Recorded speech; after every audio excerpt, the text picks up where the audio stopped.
As a dad, I have made more mistakes than I could ever count.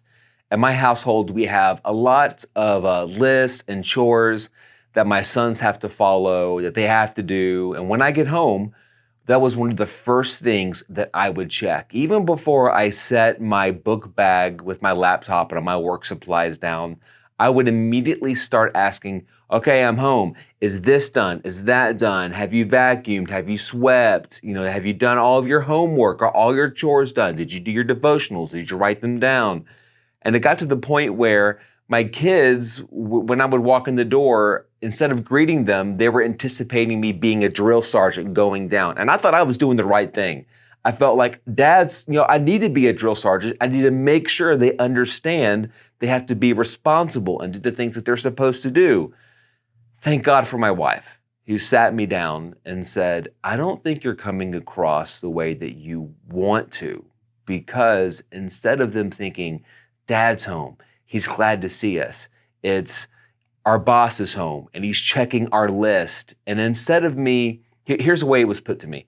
Instead of me trying to lead my family, I was driving them.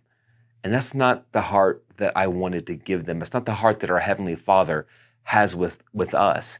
It reminds me of when Jesus in Revelation chapter 3, verse 20, he's talking to a couple of churches, and he's in this verse speaking to the craziest of the churches. They had the most issues. And here's the encouragement that he gives them. He said, I'm standing at the door and I'm knocking. Now, if you'd let me, I would love to come in and have a meal with you, and you have a meal with me. And I realized that probably Jesus had a lot of stuff that he wanted to correct in this individual church or even in our lives. But the offer was, I'd like to have a relationship with you. I'd like to sit down and have a bite to eat and talk with you.